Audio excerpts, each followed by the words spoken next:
Mon accouchement, évidemment, ne s'est pas du tout passé comme j'avais prévu que ça se passe.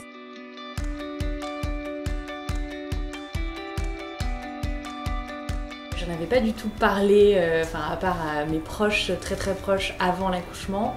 Mais en fait, on s'est préparé pour faire un accouchement à domicile. Donc avec un protocole qui est mis en place par le groupe Naissance à Paris, qui est très sécurisé. Donc on avait 3 préparations différentes. Une préparation donc à la maison avec notre sage-femme qui s'appelle Sidonie, donc pour accoucher à la maison si tout se passe bien.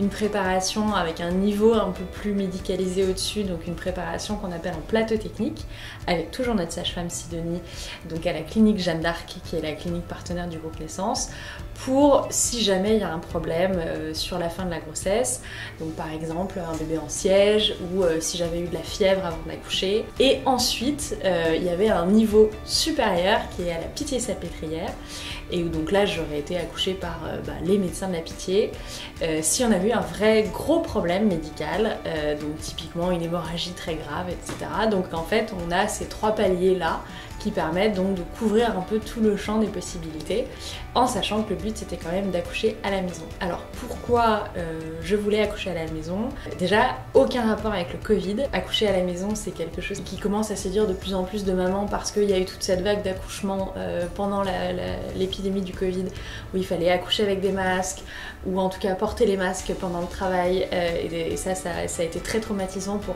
pas mal de mamans. C'était pas pour ça que moi j'ai souhaité accoucher à la maison. En fait, il y a plus d'une dizaine d'années, j'ai découvert un documentaire qui s'appelle The Business of Being Born, qui est un documentaire américain et qui présente finalement le pourquoi l'accouchement a été très médicalisé à travers les années.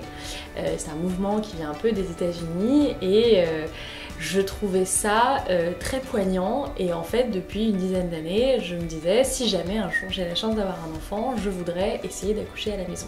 Ça n'a pas été facile de convaincre Paul, en parlant avec Sidonie et avec d'autres couples qui faisaient l'accouchement à domicile.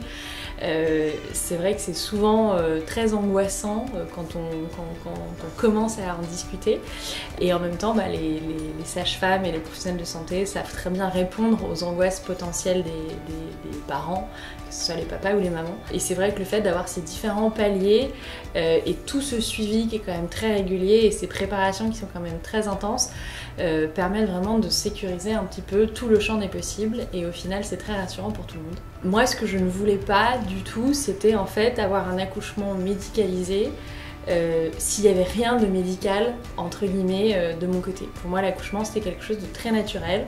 C'était pas une question de douleur. Bon, normalement mon corps est bien fait, la gravité est là, le monde fait des enfants depuis très longtemps, on doit pouvoir le faire sans médicaliser quelque chose qui ne l'est pas. Et c'est vrai que quand on regarde pas mal d'études, quand on lit pas mal de livres, on se rend compte que beaucoup de pathologies finalement liées à l'accouchement sont souvent liées et causées par la médicalisation de l'accouchement. Donc pour toutes ces raisons, j'avais décidé d'accoucher à la maison. J'avais pas du tout envie, paradoxalement, je sais que j'ai une vie assez publique, mais je reste très pudique.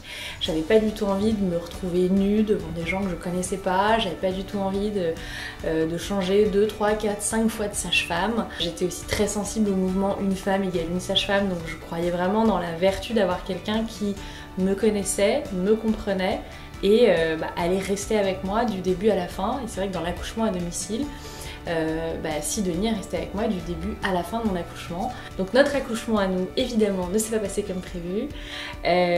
On était donc à la maison, je me suis réveillée au milieu de la nuit vers 2-3 heures du matin en ayant des contractions qui tout de suite étaient très rapprochées.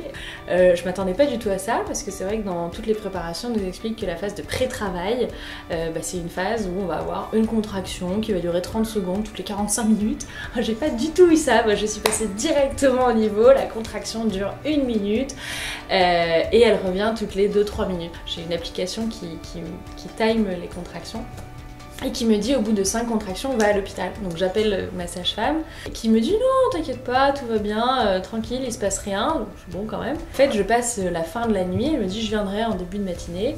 Je passe la fin de la nuit en fait en me disant si ça se trouve le bébé va sortir avant qu'elle arrive quoi. Et ben il est 3h48 et J'ai des contractions toutes les 3 minutes. Il est 7h du matin. J'ai des contractions toutes les 2 minutes. Ça commence à être dur. Je me suis maquillée. J'ai pris un bain. Ça commence à être dur en fait là. Paul recouvre le lit. Le ballon c'est pas mal.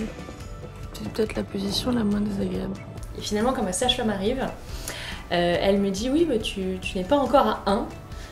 Et là en fait le monde s'effondre un petit peu quoi. Ça fait 6 heures que j'ai des contractions qui sont quand même très douloureuses, qui sont très rapprochées, qui durent assez longtemps. Sidonie elle dit quand je suis arrivée tu parlais encore, donc pour moi c'était pas vraiment le vrai travail. Et là je suis même pas à 1, donc je me dis mais c'est pas possible, je souffre vachement, je comprends pas. Et en fait à partir de là, ça a été une vraie course contre la montre, mais au sens à l'opposé de la montre, puisque les contractions sont devenues très très fortes. C'était vraiment 1 minute 30 de contraction, 1 minute 30 d'arrêt, 1 minute 30 de contraction, 1 minute 30 d'arrêt. J'ai arrêté de parler, je crois qu'il devait être 10h du matin, et j'ai pas recommencé de parler jusqu'à ce qu'on arrive à la clinique, tellement je n'étais que concentrée sur mes contractions, qui étaient très douloureuses. Et c'est des contractions ouais, où je me retrouvais à 4 pattes, à vomir avec des spasmes très forts. Enfin, vraiment, c'était très dur. J'ai failli vomir là, les contractions, en fait, elles s'arrêtent plus. Elles font que s'enchaîner. Elles s'arrêtent plus. Il est midi, la sage-femme est repartie.